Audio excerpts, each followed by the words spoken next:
अस्सलाम वालेकुम and welcome back to our channel stars with H K. इस section में हम आपकी मुलाकात ऐसी ऑर्गेनाइजेशंस और ऐसे सेटअप से करवाते हैं जो डिफरेंटली एबल्ड बच्चों के साथ मुंसलिक हैं और उनको सर्विसेज प्रोवाइड कर रहे हैं, उनके साथ काम कर रहे हैं। हम फ्यूचर में भी ऐसी इंफॉर्मेशनल वीडियो सेशंस आपके लिए लाते रहेंगे। सो आपसे यही रिक्वेस्ट कि हमारे चैनल को ज़रूर सब्सक्राइब कर लें और बेल बटन को भी प्रेस कर दें सो दैट हमें मिले मोटिवेशन और आपको मिले हमारी वीडियोस की नोटिफिकेशंस बार बार। चलते हैं आज के सेशन की तरफ। आज के इस सेशन में हमें रावलपिंडी से ज्वाइन किया है आयशा सुल्तान आवान ने, जो कि सीईओ हैं लिटिल लर्नर्स की। आइए इनसे मिलते हैं, इनके बारे में जानते हैं और इनके सेटअप जो कि लिटिल लर्नर्स के नाम से है उसके बारे में भी डिटेल से जानते हैं। So thank you very much miss Ayesha Sultan कि आपने इस सेशन के लिए टाइम निकाला and welcome to our channel. Thank you sir, thank you so much कि आपने इस काबिल समझा और मुझे इनवाइट किया। बाकी अस्सलाम वालेकुम आपको भी और तमाम लोगों को भी जो देख रहे हैं। लिटिल लर्नर्स का सफ़र जो है वो बड़े मराहिल में तय करते करते हम यहाँ तक पहुँचे हैं। मैंने जो ये फील्ड ज्वाइन की तो मैंने उसकी मेन वजह मेरी अपनी बेटी थी। जो बहुत सारे लोग ये जानते हैं कि उसका हेयरिंग लॉस डायग्नोज हुआ, फिर कॉकलियर इम्प्लांट हुआ। तब तक भी मैंने इस प्रोफेशन में आने का सोचा नहीं था।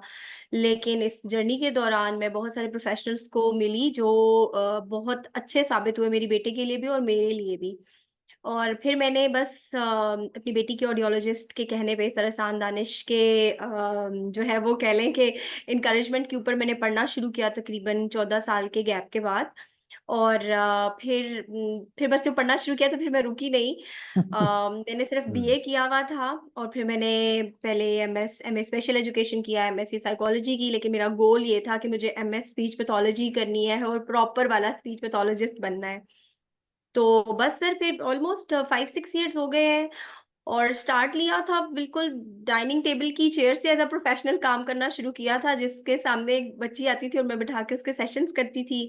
फिर उसके बाद एक स्कूल को ज्वाइन किया मैंने। फिर मीनवाइल आगा खान के साथ भी काम किया कोविड में, कायद आजम हॉस्पिटल का भी हिस्सा रही। तो बस इन 5-6 सालों में फिर नाम भी हमारे लिटिल लर्नर्स के बड़े चेंज हुए। पहले हम लोग चाइल्ड सेंटर टेलीथेरेपी सर्विसेज थे और वो हम ऑनलाइन उस पर बहुत ज्यादा कर रहे थे, तब कोविड आया हुआ था और वो सब। उसके बाद फिर मैंने एक सेटअप बनाया तो उसको मोरगा में था वो, और उसको मैंने इंजीनियम उसका नाम रखा था।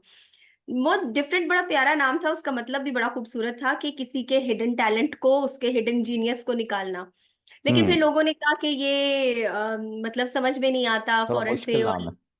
बोलने में मुश्किल है, आसान हो और कैची हो। तो फिर बस सर हम उसके बाद फिर लिटिल लर्नर्स हो गए। तो लाइक बीच में एक दफा जब प्राइवेट करी थी तो वो learn through play at medal speech centre भी था मेरा। तो अभी भी इंटरनेट पे आपको pages learn through play at medal भी मिलेगा, आपको चाइल्ड सेंटर टेलीथेरेपी सर्विसेज भी मिलेगा, इंजीनियम भी मिल जाएगा और आपको लिटिल लर्नर्स भी मिलेगा। तो हम्म। यस वो सारे ये सफर है, लेकिन अब आई थिंक इसको हमने क्योंकि रजिस्टर करा लिया है तो अब इस पे फुल स्टॉप लग गया है। इंशाल्लाह। तो ये बताइए कि लिटिल लर्नर्स अब मोरगा में है या आप कहीं और आए हैं, और दूसरा ये भी साथ बताइए कि यहाँ पे लिटिल लर्नर्स में आप लोग किस किस्म की सर्विसेज, क्या सर्विसेज दे रहे हैं बच्चों को, बड़ों को, अ, उसके बारे में थोड़ा बताइए। जी सर, अब हम लोग गुलरेज में शिफ्ट हो गए, गुलरेज 5 में। और रोड के ऊपर ही लकीली मुझे बिल्डिंग मिल गई, और लाल किला मार्की है ये उसके ऑपोजिट है, बिल्कुल रोड के ऊपर है, तो ढूंढना बहुत आसान है। और फिलहाल जो मैं ज्यादा हम काम कर रहे हैं वो हम पीड्स में ही काम कर रहे हैं। मुझे वैसे भी ज्यादा इंटरेस्ट यही था कि बच्चों के साथ काम करने में ही। और हम autism, learning disabilities, down syndrome और हेयरिंग इम्पेयरमेंट तो है ना, वो तो मेरा it's very close to my heart. तो हेयरिंग इम्पेयरमेंट तो ऑफ कोर्स है ही है। और हम्म। उसके लिए फिर ये भी अच्छी बात जो मुझे बाकी लोगों से अलग करती है, जो डिफरेंट है, वो ये है कि I am one of those 10 hearing rehabilitators, जो कि पूरे पाकिस्तान में भी सिर्फ 10 लोग हैं। और अच्छा। हमारे यहाँ पे कोई एलएसएलएस सर्टिफाइड टीचर नहीं है, तो पाकिस्तान में फिर हमें पढ़ाने के लिए कोई था भी नहीं। तो मेडेल वालों ने ये किया कि उन्होंने फॉरेन से हमारे टीचर्स को बुलवाया, और लाहौर में हमारी पढ़ाई हुआ करती थी और हम लोगों ने, ये 1 साल की सर्टिफिकेशन थी जो हमने मुकम्मल की है। एलएसएलएस 5 साल का होता है, तो अभी हमारा उसका ओनली 1 ईयर हुआ है और अभी आगे उस पर चीजें हो रही है। लेकिन उनकी एक ये पॉलिसी है, ये एक होता है, हमारी एक रेगुलेटरी बॉडी होती है जो ज्यादा इसको हेयरिंग को डील कर रही होती है। यूएसए से मेरे ध्यान से बिल्कुल नाम निकल रहा है अभी, वो हो सकता है हम्म। थोड़ी देर में याद आ जाए। लेकिन ये कि वो लोग एक एक साल के ऊपर हमें इस पे सर्टिफाइड करते जा रहे हैं। हम्म। तो ये कि इसलिए फिर हेयरिंग को प्रॉपर उस तरीके से मैं लेकर चल रही हूँ। एजिबल एकेडमी, यस, एजिबल एकेडमी है जो कि ग्लोबली हेयरिंग की इन चीजों को देखती है, तो हम हम्म। उससे सर्टिफाइड है, हम जो 10 लोग हैं। तो तो उसी एवीटी को, स्ट्रेटजीज को हम लेके चलते हैं। जी सर। मैं ये पूछना चाह रहा था कि ये जो सर्टिफिकेशन है, ये जो 10-12 लोग हैं पाकिस्तान में टोटल, इनका क्या एडवांटेज है? मतलब किस तरह एक दूसरों से मुमताज करती हैं, या क्या खास बात है इसमें? सर इसमें बेसिकली जब हम एमएस करते हैं ना, हम उसमें सारे सब्जेक्ट्स को टच करते हैं, हम सबको पढ़ते हैं और हमारे टीचर्स बहुत अच्छे हैं जो हमें बहुत अच्छे से पढ़ाते भी हैं। लेकिन मुझे ऐसे लगता है कि हेयरिंग रिहेबिलिटेशन, जब मैंने इसको एलएसएलएस के पर्सपेक्टिव से पढ़ा तो मुझे लगा कि हाँ, उससे वो इंसाफ नहीं हो पाया, या हम उसको उस तरीके से नहीं पढ़ सके कि हम पेरेंट को कैसे एक सेशन में शामिल करें और ग्रेजुअली हम कैसे पेरेंट को उसमें लीड दे दें।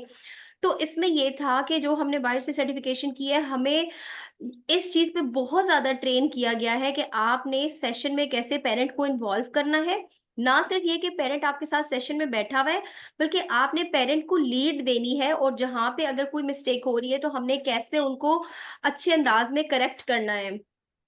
तो ये हम्म। कि ये वाली चीजें थी जो कि बहुत डिफरेंट था कि सम बहुत ज्यादा थेरेपिस्ट तो अलाउ नहीं कर रहे थे पेरेंट्स को, और जब हम अलाउ कर भी देते हैं तो फिर हमें उनको इन्वॉल्व करना नहीं आ रहा होता। तो उन्होंने हम्म। बड़े बेहतर तरीके पे हमारी वीडियोस देख देख के उनके ऊपर हमें फीडबैक दे के ये सिखाया कि आप किस तरीके से पेरेंट को इन्वॉल्व करें, और पेरेंट को बुरा भी नहीं फील, जैसी बात है, मैं भी एज अ पेरेंट देखूं तो मैं बहुत मिस्टेक्स कर जाती हूँ।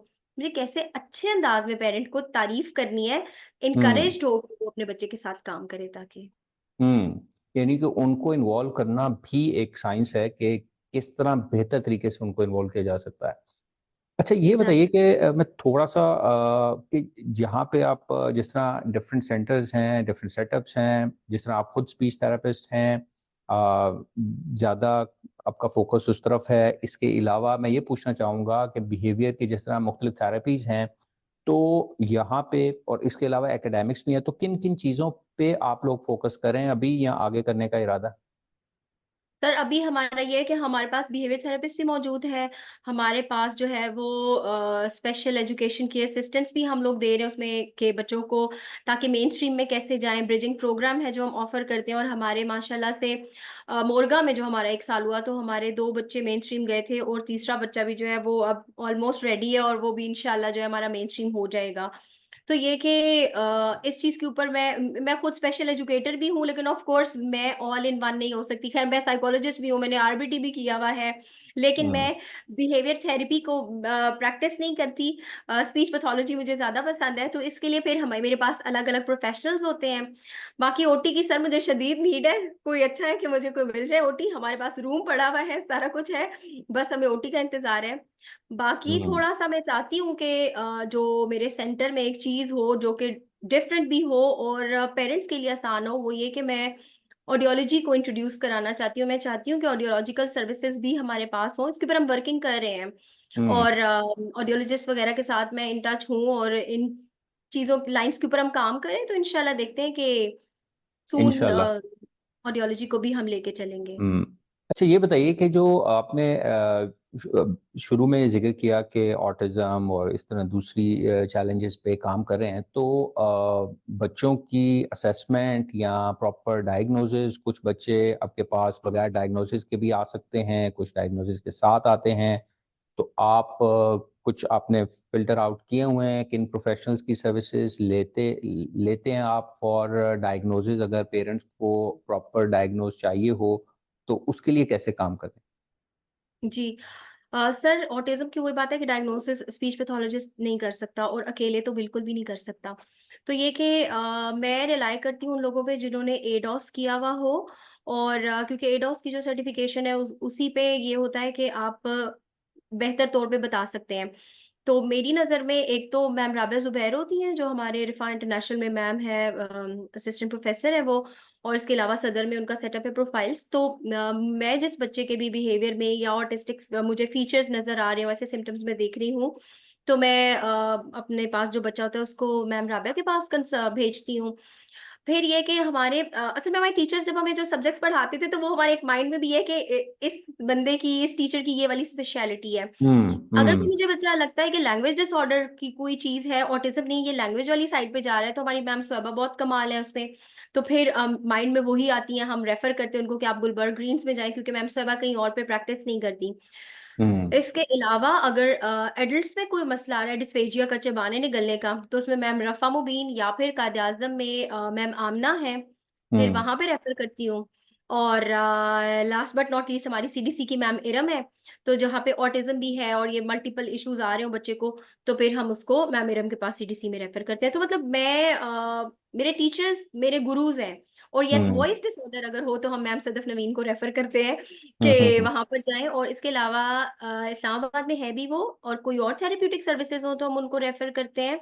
और सर उन हम्म। लोगों का अपना एक एकेडमिक्स का सेटअप भी है। तो फिर लाइक मैं अपने टीचर्स को बहुत ज्यादा रिस्पेक्ट भी दे रही हूँ, और मैं समझती हूँ कि वही लोग इस फील्ड में गुरुज हैं जिन्होंने हमें आज कुछ बनाया है। अपने टीचर्स को ही सही। रेफर करती हूँ। नहीं नहीं, बिल्कुल ठीक है। कि वो ड्यू रिस्पेक्ट उनको बिल्कुल मिलनी चाहिए और वो उनका हक भी बनता है।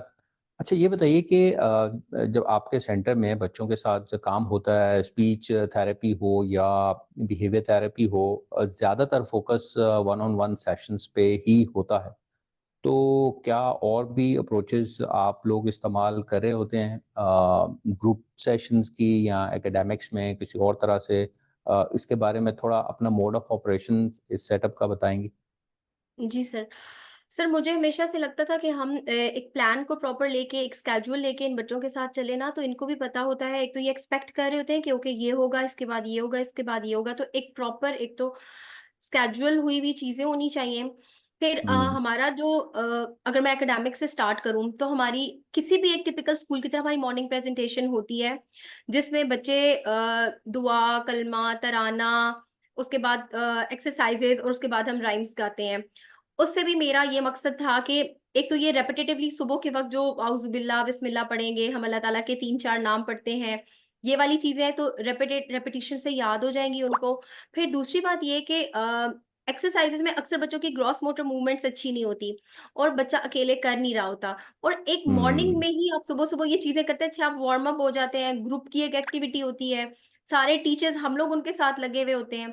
और फिर राइम्स से ये हम अक्सर जगहों पे पढ़ते हैं कि अच्छा आप इंटोनेशन और उस सारी चीजों से बच्चे बहुत अच्छी चीजें लर्न करते हैं। तो फिर हम वो चेंज करते रहते हैं, लेकिन यस, हमारी सुबह इस तरीके से होती है। फिर उसके बाद जब बच्चों की ना एक कॉग्निटिव एक्टिविटीज के ऊपर मेरा होता है कि सबसे पहले उस चीज पे काम होना चाहिए, कि मेरी कुछ फ्रेंड्स हैं वो ऑस्ट्रेलिया कनाडा वगैरह में रहते हैं, तो मुझे बहुत इनपुट देते हैं कि वहां पे वो जब स्टार्ट कराते हैं तो वो हैंड्स ऑन से कराते हैं। तो फिर हमने पूरे ईयर की सर अपनी एक थीम बनाई हुई है, जो हर वीक बाय वीक पे डिवाइड है, और वीक की एक वो प्रॉपर फिर थीम बन जाती है, जिसकी ग्रैंड एक्टिविटी फ्राइडे को होती है। मंडे ट्यूसडे वेंसडे थर्सडे छोटे छोटे स्टेप्स में वो काम होता है, और फ्राइडे को फिर हम उसके ऊपर एक कोई कुछ भी बड़ा स्टेप लेते हैं। तो ये होता है। उसके बाद फिर बच्चों के सेशंस भी होते हैं, स्पीच के भी होते हैं, बिहेवियर के भी होते हैं, फिर उनकी एकेडमिक्स से, क्योंकि सर आईपी के ऊपर काम होता है, इंडिविजुअलाइज एजुकेशनल प्लान होता है। तो ग्रुप में तो पढ़ाई उस तरह से होती भी नहीं है। तो फिर वो हर बच्चे का एक अपना टाइम स्लॉट्स होते हैं कि वो उसने कहाँ कहाँ जाना है। बाकी हम्म। ग्रुप थेरेपीज भी होती हैं, जहाँ पे हमें लगता है कि यार इधर एक ये जो बच्चा है ये किसी और को देख के ज्यादा बेहतर तौर पे सीखेगा। और हम्म। ऐसे भी करते हैं कि नहीं, अगर ये कोई और होगा तो ये डिस्ट्रैक्ट होगा, तो वो फिर बच्चा टू बच्चा वेरी करता है सर। हम्म। तो इसके अलावा आप लोग क्या, ये तो वो बच्चे हैं जो आपके पास आ रहे हैं सर्विसेज लेने, तो क्या अभी भी, क्योंकि आपने काफ़ी ऑनलाइन पे भी काम किया है, तो इस सेंटर के थ्रू भी ऑनलाइन सर्विसेज आप लोग दे रहे हैं? सर मैं कुछ ना कुछ ऑनलाइन सेशंस करती हूँ अभी। मेरे थेरेपिस्ट ने स्टार्ट नहीं किए, या हमने अपने एक लिटिल लर्नर्स की तरफ से स्टार्ट नहीं किए। लेकिन हमारे पास ऑन बोर्ड एक बहुत अच्छी मदर ही है, उनकी एक अपनी जर्नी है बच्चों की हेयरिंग के साथ, और अब वो स्वीडन में होती हैं, तो उन्होंने वहां से कुछ सर्टिफिकेशंस की हैं, जो प्रॉपर प्रोफेशनल सर्टिफिकेशंस हैं, जिसमें वो एकेडमिक असिस्टेंट्स के ऊपर काम कर सकती हैं। और उन्होंने हमें ऑनलाइन ज्वाइन किया है। तो अगर कोई पेरेंट्स एकेडमिक असिस्टेंस लेना चाहते हैं, तो डेफिनेटली वो हमारे पास एक खातून है जो मौजूद है। और इसके अलावा मैं खुद जो हूँ स्पीच पैथोलॉजी की करूँ, लेकिन बिहेवियर थेरेपिस्ट मेरी अपने लिटिल लर्नर्स की नहीं है, लेकिन कोई रेफर करना हो तो फिर वो मेरी एक अच्छी फ्रेंड है, फिर मैं उनको रेफर कर देती हूँ। हम्म। अच्छा, ये बताइए कि आपकी टीम में आपने अपने अलावा बिहेवियर थेरेपिस्ट भी हैं, और तो मैं ये पूछना चाह रहा हूँ कि मुख्तलिफ लोग मुख्तलिफ खसूसियत देख रहे होते हैं जो अपने टीम मेंबर्स होते हैं या स्टाफ होता है कि क्वालिफिकेशन एक्सपीरियंस तो एक बेसिक रिक्वायरमेंट है ही है, उसके अलावा कोई ख़ास चीज़ भी आप लोग देख रहे होते हैं कि हाँ, ऐसा बंदा हो या बंदी हो तो हमें जो है ना बहुत सूट करता है? सर मुझे खुद भी बहुत ज़्यादा पढ़ने का शौक है, और लेटेस्ट नॉलेज पता होनी चाहिए, अप टू डेट होने चाहिए, थोड़ा रेफरेंस के साथ बात करें। तो मैं अपने स्टाफ को भी ये कहती हूँ, मेरी कोऑर्डिनेटर माशाल्लाह उनके साथ मेरा पिछले 5 साल का साथ है। तो उनको भी मैं ये कहती हूँ ये कोर्सेज़ करो, कभी मैं खुद भी उनको करवा देती हूँ। तो ये कि जब मैं देख रही होती हूँ तो एक सबसे बड़ी चीज़ रिस्पेक्टफुल और ओबीडिएंट होना चाहिए। मैं खुद भी सर अपने टीचर्स, अपने बड़ों के लिए बड़ी रिस्पेक्टफुल और ओबीडिएंट हूँ। तो मैं चाहती हूँ कि जो दूसरा बंदा हो वो भी रिस्पेक्ट दे। ये हुँ। चीज़ इवन मैं इंटरव्यू करती हूँ या मैं मिलती भी हूँ तो मैं ये चीज़ सबसे पहले देख रही होती हूँ। इसके अलावा फिर सर वही बात है कि पढ़ने का शौक हो, मुझे पढ़ाने का भी बड़ा शौक है। मैं किसी को इंटरव्यू के लिए बिठाती हूँ तो इतना तो मैं उसमें पढ़ाना शुरू कर देती हूँ कि ये चीज़ ऐसे है, ये चीज़ ऐसे है। तो हुँ। ये 2 चीज़ें मुझे अपील करती हैं दूसरे लोगों में। अच्छा, इसका मतलब है कि आप अपनी जो एजुकेशनल अपडेट है, उस पे भी फ़ोकस करती हैं, अपने स्टाफ की भी कर रही हैं, जिस तरह आपका है।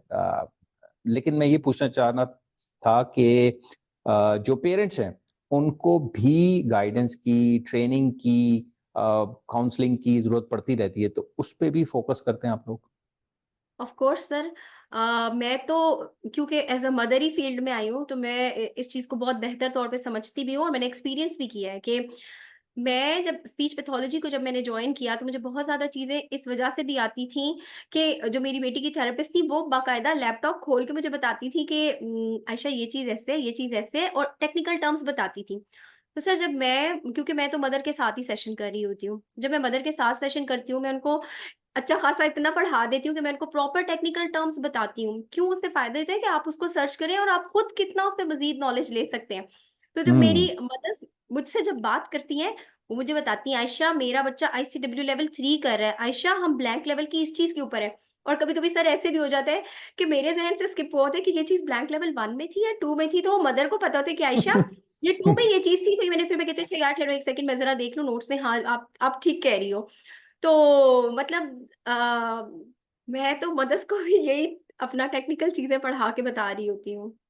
अच्छा, तो एक आपके सेटअप में मुझे ऐसा लगा कि अब आपके पेरेंट्स को एटलीस्ट वो वाली शिकायत या कंप्लेंट नहीं होती होगी कि हमें सेशन ऑब्ज़र्व करने नहीं दिया जाता, जो कि पेरेंट्स अब बहुत ज़्यादा डिमांड करते हैं कि सेशन ऑब्ज़र्वेशन, तो आपके पेरेंट्स को तो ये शिकायत नहीं होगी? बिल्कुल भी नहीं। मैं ज़बरदस्ती खींच के सर बुला रही होती हूँ, मैंने वीकली अपॉइंटमेंट्स रखी होती है, नहीं आ रहे होते तो मैं कह रही होती हूँ क्यों नहीं आ रहे आप लोग आएँ। और हाँ, समटाइम्स सर लेकिन ये बात है कभी ऐसे भी होता है कि कुछ बच्चे इस तरह से होते हैं कि वो सेशन में ना पेरेंट को देख के कोऑपरेट नहीं कर रहे होते। और वो और हियरिंग का सर स्पेशली मैं और ज़्यादा साथ इन्वॉल्व करती हूँ, क्योंकि हियरिंग में हमने सीखा है कि आपने किस तरीके से पेरेंट को लीड देनी है। ऑटिज़्म में ऐसे नहीं होता, ऑटिज़्म में मोस्टली यही होता है कि हमें अकेले ही सेशंस करने पड़ रहे होते हैं। सो हुँ। It varies. तो फिर क्या होता है कि जहाँ पे ना मुझे लग रहा होता है कि यार ये चीज़ पेरेंट को देखनी चाहिए, लेकिन पेरेंट की मौजूदगी नहीं होनी चाहिए, तो सर फिर या तो मैं ज़ूम की कॉल पे लेती हूँ पेरेंट को, या फिर अब मोस्टली ज़्यादातर अब तो ये करती हूँ कि व्हाट्सएप पे वीडियो कॉल पे ले लेती हूँ। और वो भी हुँ। फ़ोन मैं के ऊपर खड़ा करती हूँ, और वो दूसरी तरफ होता है तो वो बच्चे को पता भी नहीं चलता कि ये कौन मुझे ऑब्ज़र्व कर रहा है। पेरेंट को मैं कह देती हूँ कि आप माइक म्यूट कर लें।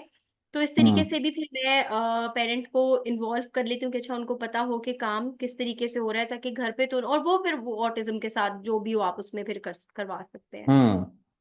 ठीक है। प प प पर्पज़ तो ये है कि उनका वो शिकायत दूर होनी चाहिए, चाहे वो ऑनलाइन, व्हाट्सएप के थ्रू हो, ज़ूम की मीटिंग के थ्रू हो, फ़िज़िकल हो।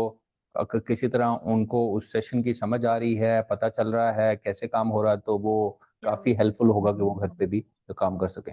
एक क्वेश्चन जो कि पेरेंट्स के लिए काफ़ी कंसर्निंग होता है कि हाउ एक्सपेंसिव सेटअप है, सेशंस के हुँ, चार्जेस हुँ। कैसे होते हैं? या कितना इकोनॉमिकल है, ये पेरेंट्स हमेशा हुँ, जानने की खोज में लगे रहते हैं जी कि सर। तो इस बारे में क्या आइडिया बता सकेंगे उन्हें कुछ? जी सर, हमारा जो है मेरा सेशन 1500 का होता है और 30 मिनट्स का सेशन होता है उसका। और लेकिन जो थेरेपिस्ट हायर किए हुए हैं सर वो 40 मिनट्स का भी सेशन देते हैं और चार्जेस लेकिन हमने 1500 ही पर सेशन रखा हुआ है। लेकिन हुँ, अगर आप मंथली पैकेजेस है सब जगहों पर है और मैंने भी क्योंकि हुँ, नया स्टार्ट किया तो मैंने बाकी सेटअप वालों से ही पूछा कि आप लोग क्या चीज़ लेके किस तरीके से चल रहे हैं। तो फिर हुँ, जैसे हर जगह है या मैं कायद-ए-आज़म में भी जॉब करती थी तो वहाँ पे फिर पैकेजेस बना दिए जाते हैं कि अगर पेरेंट को ज़्यादा दिन थेरेपी लेनी है तो ऑफ कोर्स फिर उसमें वो इकोनॉमिकल हो जाता है। अब 1 थेरेपी लेनी है, 2 लेनी है, 3 लेनी है या 3 घंटे के प्रोग्राम में एनरोल कराना है। जो हमारा 3 आवर्स का है जिसमें मोंटेसरी भी है, सारी रिक्वायर्ड थेरेपीज़ भी हैं और येस ये सब कुछ इसमें इंक्लूडेड है। सर उसके चार्जेज़ जो है वो 35,000 है। हुँ, लेकिन मेरे पास ऐसे बच्चे भी हैं जो कि बहुत कम भी पे कर रहे हैं, तो मेरे कुछ फ्रेंड्स हैं जो फ़ॉरेन में रहते हैं, तो वो लोग साथ में वो ये करते हैं कि वो किसी ना किसी बच्चे की रिस्पॉन्सिबिलिटी ले लेते हैं। और हुँ, समटाइम्स ऐसे भी होता है कि मुझे खुद ही लग रहा होता है कि अच्छा ठीक है, इसको मैं मतलब मैं अपने ऊपर कर लेती हूँ और मैं इसको वो नहीं करती। लेकिन हुँ, ऑफ कोर्स बहुत ज़्यादा को नहीं कर सकते, अब हम जब मेन पे आए हैं तो हमारा रेंट भी बढ़ा है और सारी चीज़ें और फिर आपको स्टाफ नहीं मिलता, आप अच्छी सैलरी नहीं दो तो आपको अच्छे प्रोफेशनल्स नहीं मिलते। तो यस फिर वो हुँ, मैं दोनों साइड से क्योंकि एक पेरेंट वाली मेरी अपनी भी जर्नी रही है बेटी की। लेकिन अब एज़ अ प्रोफेशनल जब देखती हूँ कि सब चीज़ों को मैनेज कैसे करना है, तो अपनी हुँ, तरफ से तो कोशिश की है कि एक दरमियान का रास्ता रखा जाए। बाकी सेंटर्स से इन्फॉर्मेशन लेके अच्छा फलाँ जगह कितनी फीस है, फलाँ जगह कितनी फीस है, तो हम उससे कम ही रखें। तो सर ये है। नहीं, नहीं, ये भी ज़रूरी है क्योंकि ऑब्वियसली वो सारे एक्सपेंसेस भी मीट करने हैं। फिर जो प्रोफ़ेशनल जो ख़ास तौर पे आपने बात की, जो प्रोफ़ेशनल्स स्टे नहीं कर पाते फिर ज़्यादा लॉन्गर पीरियड के लिए, तो वो जितना ज़्यादा स्टे करेंगे, वो बच्चे के लिए उतना ही हेल्पफुल होगा अगर सेम ही हो। राइट। ऐसा ही है। अच्छा, तो ये बताइए कि आप क्या समझती हैं या इतने अरसे से काम कर रही हैं, पेरेंट्स को क्या मशवरा देंगी कि जब वो ऐसे अपने किसी भी चैलेंज्ड वाले बच्चे के लिए सेंटर ढूँढ रहे होते हैं या प्रोफ़ेशनल देख रहे होते हैं, तो किन पॉइंट्स को फ़ोकस करना चाहिए उनको और उनकी बेस पे उनको डिसाइड करना चाहिए कि हाँ, मुझे इधर जाना चाहिए या नहीं? सर जो मेरी अपनी अपना पर्सनल बेटी का एक्सपीरियंस था, तो यस मुझे एक तो अगेन वो थेरेपिस्ट बहुत अच्छा लगता है जो इज़्ज़त के साथ बात करते हैं, पेरेंट को रिस्पेक्ट देता है। मैं हुँ, उस थेरेपिस्ट के साथ बहुत ईज़िली जिससे मैं बात कर सकती हूँ, जिसके साथ मैं अपना मसला शेयर कर सकती हूँ।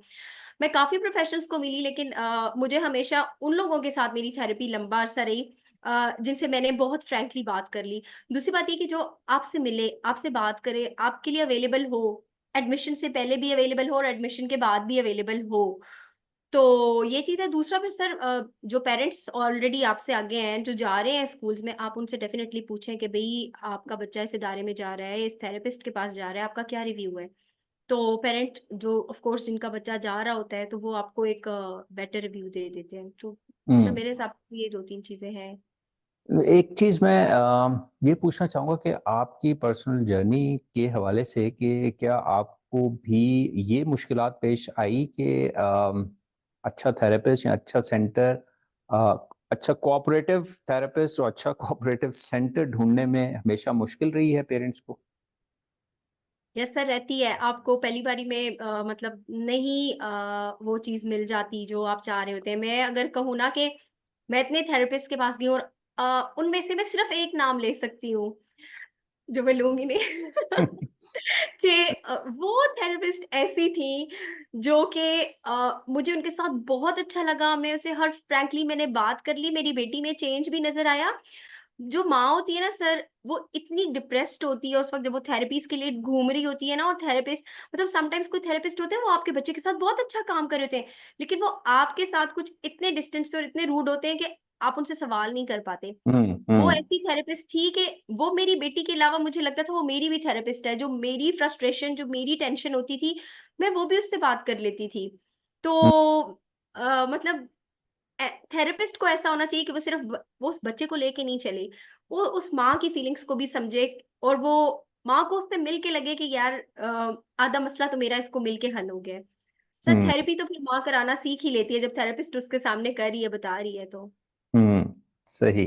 अच्छा, तो लास्ट में, बिल्कुल लास्ट में हमें ये बताइए कि अब बहुत से सॉफ्ट वर्ड्स आ गए हैं यूज़ करने के लिए, बहुत से ऐसे वर्ड्स हैं जो कि ऑब्सलीट हो चुके हैं, यूज़ नहीं करने चाहिए, लेकिन हम फिर भी बिला दरेक इस्तेमाल कर रहे होते हैं हमारे सोसाइटी में। तो क्या आप समझती हैं कि वो उन अच्छे-अच्छे अल्फाज से, जो सॉफ्ट वर्ड्स आ गए हैं मार्केट में, उनको यूज़ करने से बच्चे और बच्चे के पेरेंट्स पे कोई फ़र्क भी पड़ता है या कुछ ख़ास नहीं? सर यस ऑफ कोर्स, जब एक पेरेंट किसी चीज से गुजर रहा होता है ना, तो लोगों के रवैये और इवन वर्ड्स तो बाद में आते हैं, इवन लुक्स आपकी मैटर करती हैं। तो यस सर, हम लोगों के दिल बड़े नाजुक होते हैं। और हुँ। जब बच्चे की बात होती है सर, वो फिर मेरे अंदर का प्रोफेशनल खत्म हो जाता है, मेरी माँ जाग जाती है वो वाली कि यस, मैं कभी भी नहीं चाहूंगी लोग जैसे अब मेरी बेटी को ही अगर कभी मिलेगा और कोई पूछ लेगा कि ये बहरी है, या कभी वो कह देंगे कि गूंगी है, ऑफ कोर्स ये वर्ड्स हैं और यही इसी के लिए वर्ड्स, और लोग ऐसे ही बोलते हैं समटाइम्स। तो बल्कि वो वर्ड यूज होता है कि डोरा, तो किसी ने ये भी हुँ, कह दिया कि ये तो डोरी है। हुँ, तो सर फिर सोच ले माँ के दिल का क्या हो जाता होगा। तो अच्छे अल्फाज इस्तेमाल करने चाहिए। मैं तो खुद हुँ, इसी के हकदार हूँ। राइट।